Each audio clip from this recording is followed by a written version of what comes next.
signifikansi daripada kelahiran Musa. Kenapa? Musa ini adalah aktor utama, ya. Boleh dikatakan kitab Keluaran ini hanya menyoroti satu aktor manusia, satu aktor utama dalam kitab Keluaran itu hanya satu, yaitu siapa?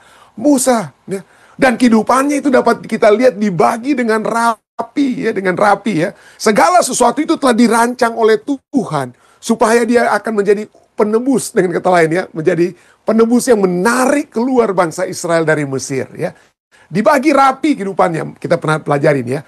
Dapat dibagi dengan rapi menjadi 3-40 tahun. Dia hidup hanya selama 120 tahun. Jadi 40 tahun pertama dia hidup di Mesir sebagai calon Firaun. 40 tahun pertama. Tapi kemudian, ya, kita tahu dia melarikan diri. Ya, besok mungkin kita juga akan singgung hal tersebut. Dia merasa takut, dia melarikan diri karena ada yang dia lakukan bukan sesuai dengan mungkin yang Tuhan inginkan. Tapi dia ingin bertindak dengan dirinya sendiri, dengan kemampuannya sendiri. Akhirnya dia lari. Dari sebagai calon Firaun, apa yang terjadi? Dia menjadi apa? Gembala di Midian. 40 tahun kedua. 40 tahun kedua dari kehidupan Musa itu dia menjadi seorang gembala. Dari yang paling tinggi, dia sekarang menjadi yang paling apa ya, boleh dikatakan yang terendah, ya. Yang terendah, tidak ada apa-apanya, ya. Seperti Daud sendiri, ya, diperintahkan untuk jadi gembala di Ethiopia. Kalau saat kami hidup di Ethiopia itu seringkali diberikan kepada anak-anak atau orang yang dianggap tidak bisa buat apa-apa untuk menjadi gembala, karena hanya duduknya hanya duduk-duduk saja. Pekerjaannya seperti hanya duduk-duduk saja, hanya mengiring para domba-domba, kambing dan sapi dan lain sebagainya. Jadi dia memiliki kehidupan hanya sebagai seorang apa? Sebagai seorang gembala. Dan 40 tahun kemudian, disinilah kita melihat dia memiliki pelajaran kepemimpinan di Mesir, ya. Pelajaran kepemimpinan di Mesir sebagai calon Firaun, tapi kemudian direndahkan dirinya, memiliki kerendahan hati sebagai gembala. Kenapa? Karena kedua hal inilah yang diperlukan untuk menjadi seorang pemimpin orang-orang Israel saat mereka keluar dari mana? Saat mereka keluar dari Mesir. Jadi 40 tahun terakhir sebelum dia mati, ya, di usia 120 tahun dia menjadi seorang pemimpin bagi bangsa Israel. Baik. Ada paralel yang menarik antara Musa dan Yakub. Pemimpin. Kenapa? Kenapa melalui Musa? Setelah kisah tentang Yusuf dan juga Yakub, ya. Bapak itu kenapa muncul kepada siapa? Kenapa muncul kepada Musa? Kan ada begitu paralel yang sangat menarik, ya. Pertama kita bisa lihat, ya, paralel dari Musa dan Yakub adalah keduanya adalah adik laki-laki. Mereka bukan yang tertua, ya. Tapi mereka adalah adik laki-laki yang menggantikan kakak laki-laki, ya. Kakak laki-laki, Yakub, ya. Yakub itu yang bungsu, Musa juga yang bungsu. Tapi Yakub menggantikan kakaknya Esau, walaupun kembaran, tapi Esau keluar lebih dahulu, ya, kakak, ya. Sedangkan Musa itu bahkan apa? Menggantikan kakaknya itu Harun, digantikan oleh Musa, ya. Keduanya, poin kedua, ya. Keduanya mengalami keadaan yang tidak biasa, yang luar biasa saat kelahiran atau setelah kelahiran, ya. Yakub pada saat lahir dia memegang tumit saudaranya, memegang tumit Esau, ditarik supaya dia mau yang dia lebih duluan keluar, ya.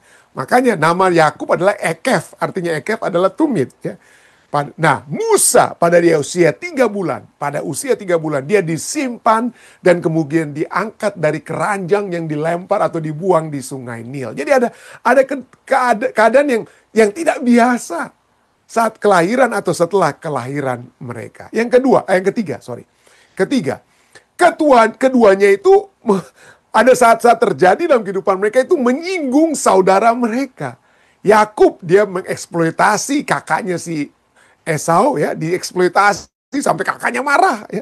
Demikian juga Musa suatu saat itu dia ditegur oleh kakaknya Harun. Ya, Harun bilang, masa Tuhan hanya mau, kalau kita lihat dari Bilangan 12, masa Tuhan hanya mau menjadi perantara bagi engkau, ya. Tuhan juga harus gunakan saya, tersinggung kakaknya. Karena tugas pengantaraannya itu seperti seakan-akan diambil alih oleh Musa, ya. Diambil alih oleh Musa. Padahal waktu Musa menghadap Firaun, kakaknya itu yang apa? Kakaknya si Harun itu yang bicara, jadi juru bicara, ya. Tapi kemudian saat mereka berada di padang belantara, ya, dengan umat Israel, tersinggung juga siapa? Harun. Jadi ada kakak-kakak yang tersinggung, yang marah, ya. Si Esau dan juga siapa di sini? Si Harun. Dan berikutnya, keduanya melarikan diri, ya. Yakub larikan diri dari Esau, Lalu Musa juga melarikan diri dari Mesir. Sama-sama melarikan diri. Dan dalam pelarian mereka, mereka bertemu dengan Allah. Istilahnya, Yakub bertemu dengan Allah dalam mimpinya.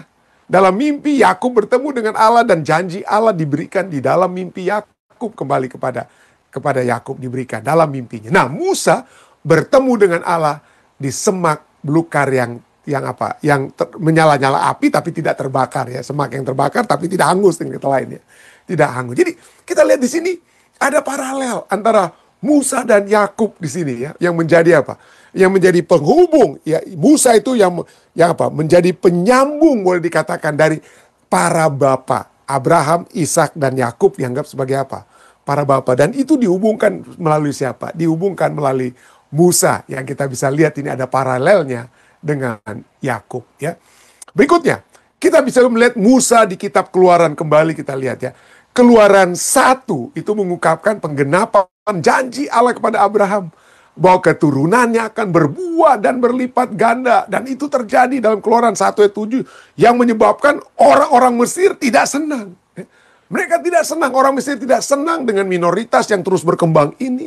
Dan kemudian Firaun membuat beberapa rencana, program-program untuk memperbaiki situasi tersebut. Caranya apa? Wah, ya, mulai cara apa? Suruh bidan-bidan ya, Pak.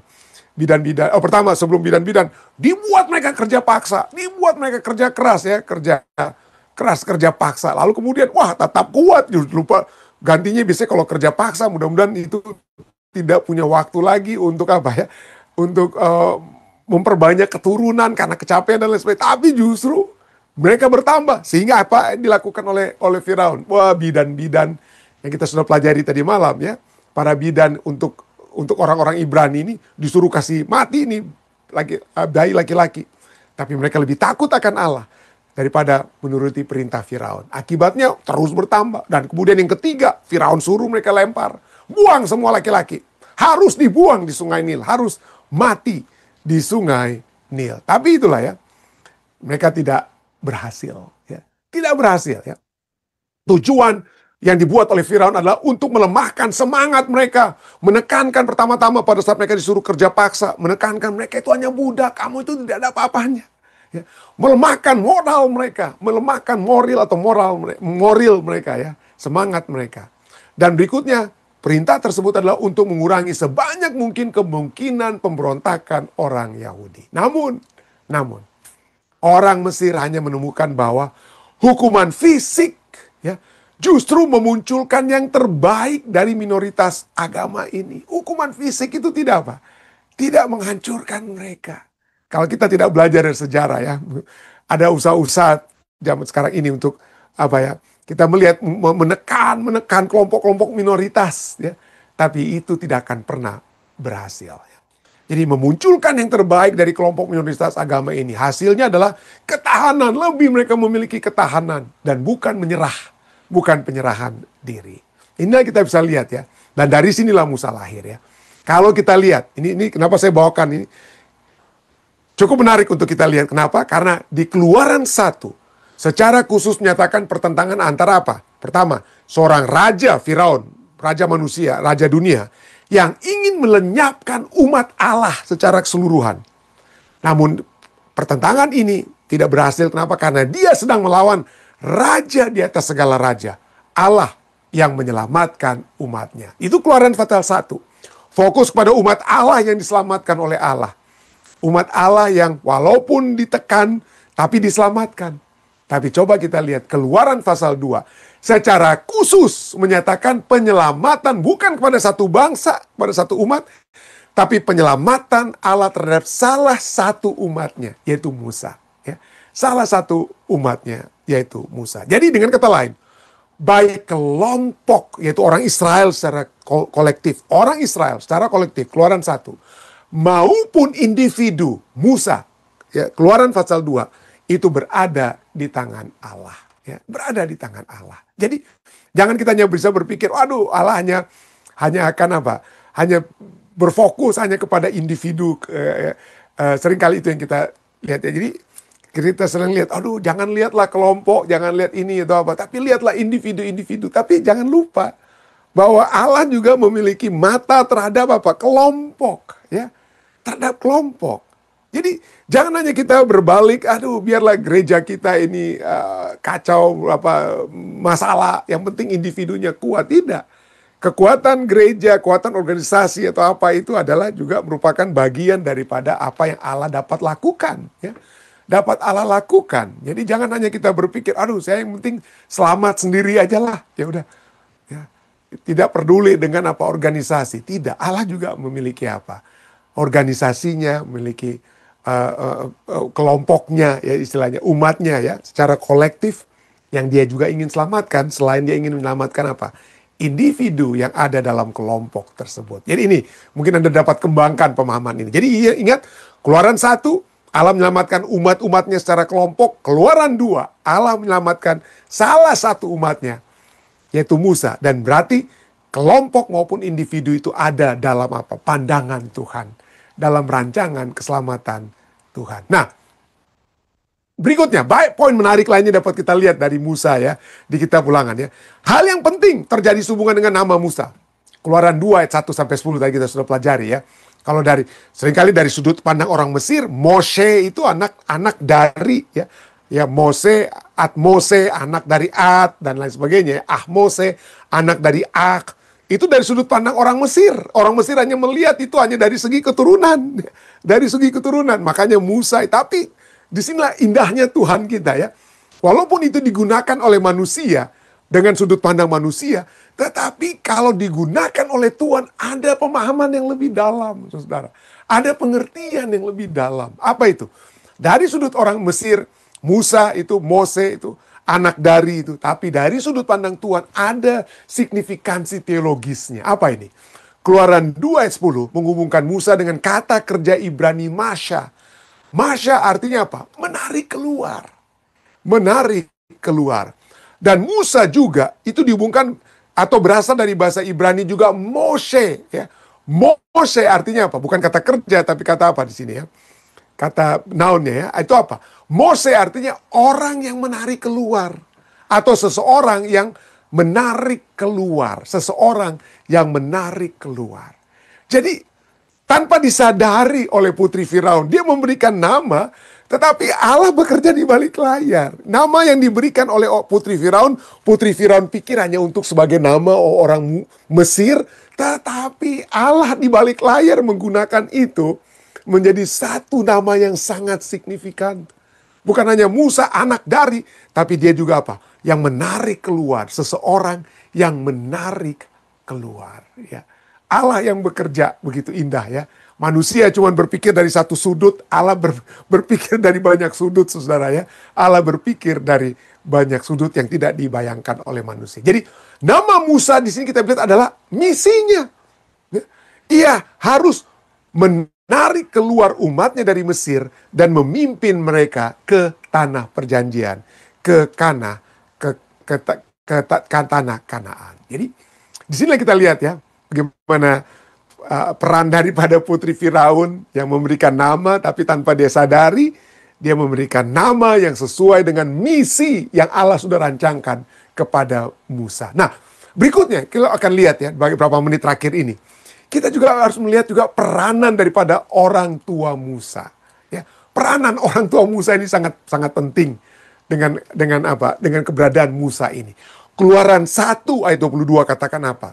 Lalu Firaun memberikan perintah. Itu perintah raja itu zaman dahulu hukum. Ya tidak ada MPR, DPR, tidak ada kongres untuk buat hukum.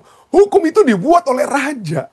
Jadi kalau raja memberi perintah, artinya dia memberikan hukum. Ya.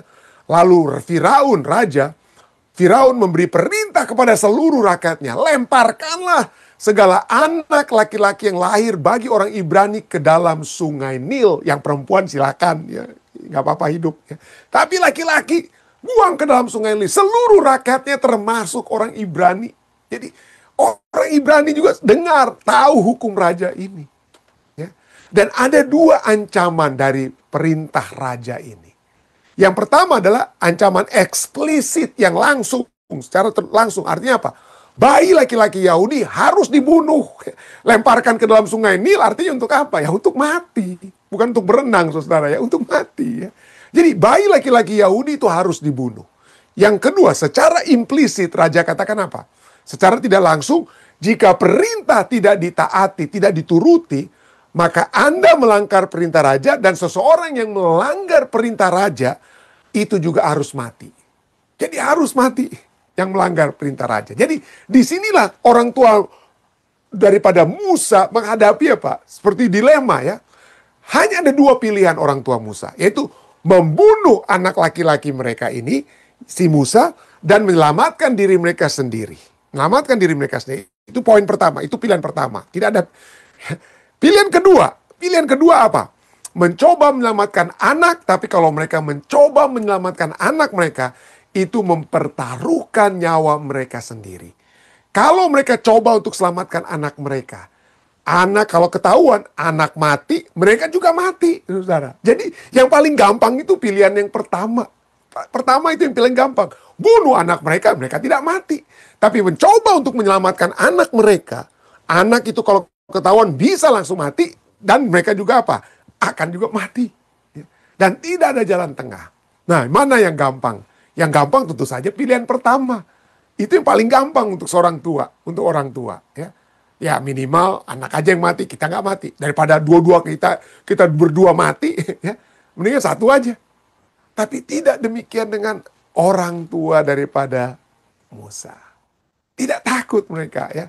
Mereka tidak takut. Dan ini ditulis dalam kitab Ibrani. Ibrani 11 ayat 23 katakan. Karena iman maka Musa setelah ia lahir disembunyikan selama 3 bulan oleh orang tuanya. Nah kenapa? Ada orang katakan, loh kalau orang tuanya berani, kenapa harus sembunyi-sembunyi? Berarti dia takut dong orang tuanya. Ya. Berarti dia takut dong. Kenapa harus sembunyi-sembunyi? Ini bukan masalah takut tidak takut. Ini masalah apa ya? Pakai otak atau tidak pakai otak? Punya hikmat atau tidak punya hikmat di sini ya? Kita harus apa? Tulus seperti merpati, tapi juga apa? Bisa memiliki kebijaksanaan seperti ular juga dengan telannya. Jadi dia sembunyikan. Disembunyikan selama 3 bulan oleh orang tuanya. Dia tidak mau mati percuma ya. Tidak mau mati percuma ya. Tuhan tidak mengajarkan kita untuk mati percuma ya. Artinya begini saudara. Yesus sendiri sebelum waktunya, apa yang terjadi waktu orang-orang hendak membunuh Yesus ya. Waktu dia mengajar, tersinggung orang-orang, mereka marah, pemimpin agama marah, mengejar Yesus. Tapi karena kalau belum waktunya, waktu Yesus untuk mati, apa yang terjadi? Yesus bisa menghilang kan? Yesus bisa menghilang ya. Jadi bukan karena masalah takut atau tidak takut di sini ya. Anyway, mari kita terus baca. Setelah ia lahir, disembunyikan selama 3 bulan oleh orang tuanya, karena mereka melihat anak itu elok rupanya, kita sudah pelajari tadi, bukan hanya kecantikan atau apa, karena baik ya. Karena baik anak ini.